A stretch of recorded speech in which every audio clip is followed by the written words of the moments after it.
So with all those people calling you, now you're going to quickly wrap your mind around phone habits. Without successful phone habits, you're not going to make it. So unless you're able to manage your phone, you can stop the video and going back to what you're doing, because this is the key component to being successful in the leasing game. So concept number one is you never, ever, ever talk to anyone that you've never talked to before. If you get an unknown number on your phone, ignore it. Let that go to voicemail, or they will possibly text you. It's a good idea to put in your voicemail, you've reached a leasing specialist named Jim, and you can get a faster response if you leave a text message. The idea here is you only want to store people in the phone that you want to follow up with. Everyone that you don't want to follow up with is going to be ignored. So when it comes to storing phone numbers, here are some tips for you. These tips will be super helpful in the future, because 10 years from now, you're not going to remember any of these people. And if you use this system, it'll help you quickly identify the person that you're talking to. So here are the codes that I use in my system. T is for tenant, V is for vendor, A is for agent, B is for buyer, S is for seller, and F is for friend or family. And you'll note that I put a little tag on there that includes a reference to that person. The idea here is not only when they call, you'll know the type of person that's calling you, but you'll have a frame of reference. And when you're getting old like me, it's super handy to know what they're calling about. And if you're a super geek like me, you can put a ringtone on it. I love ringtones. That way, if I'm chatting with a client, or I'm in the field and the phone rings, I can tell just by the tone if I need to take the call. So what I do, for example, on my buyer leads, I have an alarm that goes off. So when those guys call, stop the train. I'm going to stop everything I'm doing with a tenant and answer the phone, because it's a buyer lead. Of course, buyer leads are gold. Another habit I'd like to talk about is email habits. Probably most agents here and most experienced agents will confess that they have gazillions of emails every day and they ignore half of them. Well, in the leasing game, you actually kind of have to pay attention to your emails. And a daily habit should include filtering and unsubscribing all those emails that you don't want. I know it's a pain in the neck. Every morning, I got to filter out all these emails and all these unsolicited advertisements. You're going to appreciate that habit later on in life as you get more advanced in this real estate game. Those filters and systems for eliminating junk is going to save your life. In the future, it gets worse. And changing your email doesn't solve the problem. And there's a lot of other fancy little programs out there that try to mitigate that problem. But at the end of the day, there's no way around investing a little bit of time every morning, getting rid of all those unsubscriptions and all those filters. Now, there's a really good video on Google on how to create folders and filters to eliminate or categorize different emails. My recommendation for you is that when you get a listing that you're going to be advertising, create a folder for that listing and a filter so that every time someone inquires about that property, it goes immediately into that folder. This is also a very handy thing to do when you go into escrows. So when you make a lot of money and you got a lot of escrows, you want to have that system already dialed in so that every time someone makes an inquiry or the title company reaches you or whatever, those emails get automatically put into those folders. This habit that you develop is going to pay off for years and years to come. So make sure you develop a really good habit of creating filters and folders for your email. By the way, I use an application called Postbox. It's my favorite little application that I purchased for my Macintosh.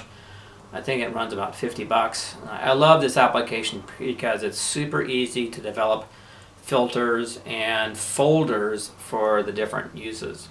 So if you're an agent with 6,000 unread emails, you got some work ahead. You need to get rid of all that crap before you can really implement a good system for your new leasing leads. So I need you to repeat after me. I don't want every lead. You can say it.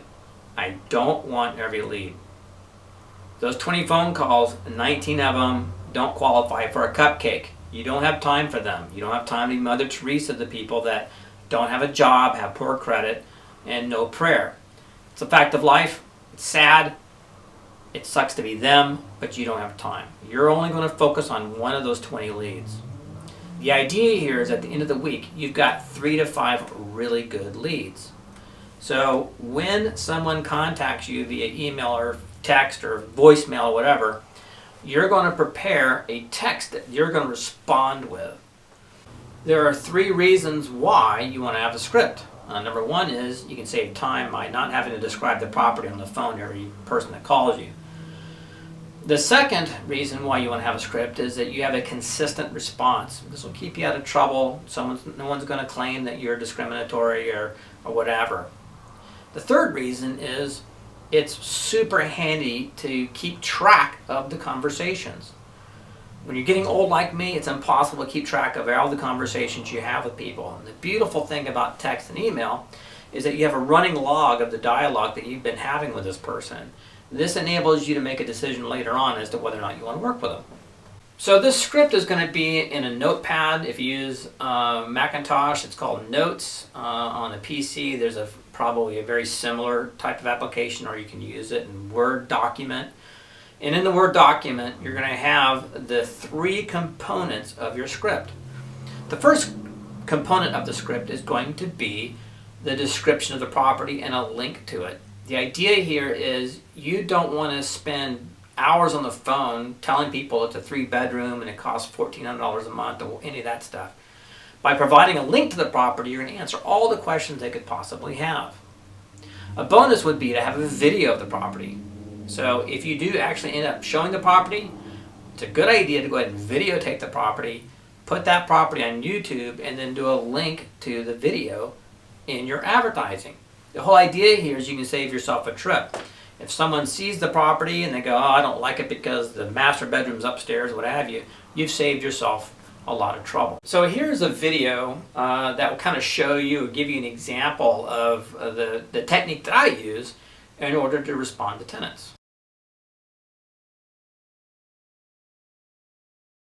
So on the left-hand side, I have my notes here, and then on the right-hand side is my email. So I'm going to demonstrate how I respond to email inquiries from prospective tenants. So I should also point out I have 2 vacant properties you can see here. I have a answer to people that are out of state, and then I have one for people who respond that have pets, and I have one that has that property is no longer available. So these are some pretty common responses I have to either use text or email.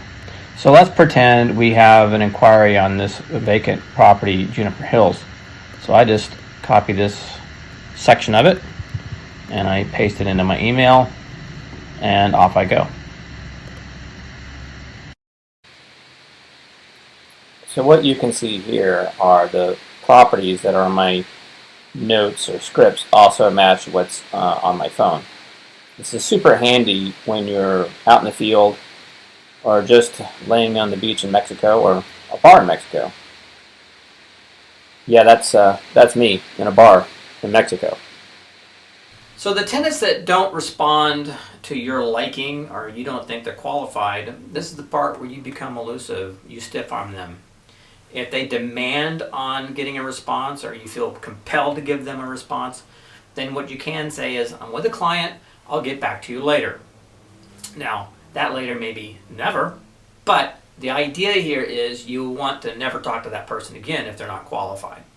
Sad part of life, but in order to be successful in the leasing game, you got to get rid of the 19 out of the 20 people that contact you. So once you've introduced the property, there are 3 top questions that you want to ask the prospect. The number 1 is, do they live in Vegas? The second question is, are they employed? And the third one is going to be, how many adults, children, pets? The last one is kind of a broad, what's the profile of the tenant? And the reason why you want to do that is because there are people that are never going to be qualified based on those three things. So you're trying to eliminate as many unqualified people as possible. Let's start off with the number one thing. Do you live in Las Vegas? Honestly, if they're trying to rent a place while they're living in California, it's not going to happen. And you don't have time to deal with that. You don't have time to go running around all over town to be their little concierge to figure out which one they want. So if they live out of town, just say, listen, there are a lot of crooks here. I'm not the person for you. It's a good idea to give me a call when you come into town. The second one is, are you employed? So the reason why you ask this question is because there are quite a few prospects out there that don't have a job or dubious income. The idea here is if they're not be qualified to rent, why would you spend time there? So if they're not employed, I don't recommend that you chat with them any further. You can be rude, but don't. Don't say, when you get a job, call me. Just say, I'll get back to you, or don't get back to them at all. The third question is a little controversial, so let's go into that on adults, children, and pets. Let's face it, the more money that a family brings in, the more qualified they're likely to be. So an ideal scenario is we have two adults making money.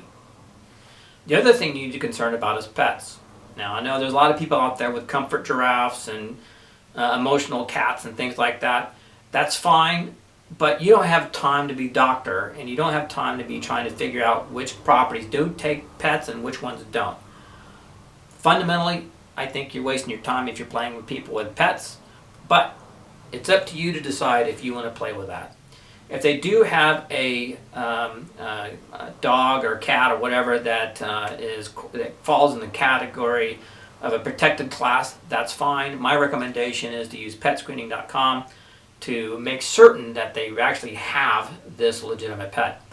A lot of people print off these fraudulent things off of Google, and the property managers are just going to filter them out. So if you're going to play with people with pets, that's fine. Just make sure that you use petscreening.com to filter out the people who don't really have a legitimate pet.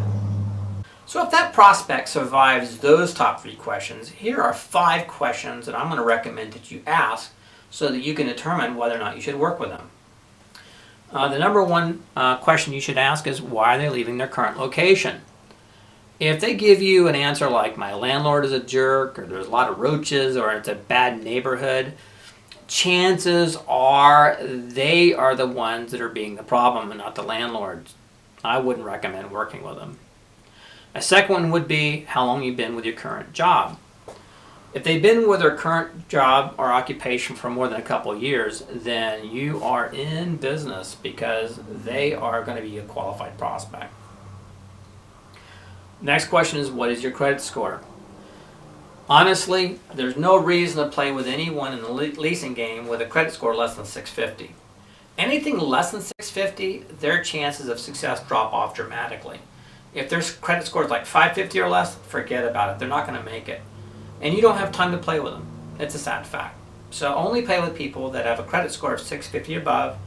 And if that tenant doesn't know what their credit score is, hey, ask them. Go to creditcarding.com, let me know what it is. Don't go any further if they can't give you that answer. I've kind of discovered that there's a huge correlation between those that are really good tenants and how long they've had their cell number. So if you've got someone that's been living in Vegas for 8 or 10 years and they've had that same number for a long time, chances are they'll make a pretty good tenant. On a final note, or another final tip is co-signers. Most property management companies don't play with co-signers simply because they've discovered the co-signer is typically the mom and dad that are trying to get rid of their kids, and they are pain in the neck tenants. So most co-signing opportunities don't really come to fruit. So if you've got a tenant who has a poor credit score and they're trying to throw out more money as a security deposit or a more advanced rent or a co-signer, you're best off just to let them go.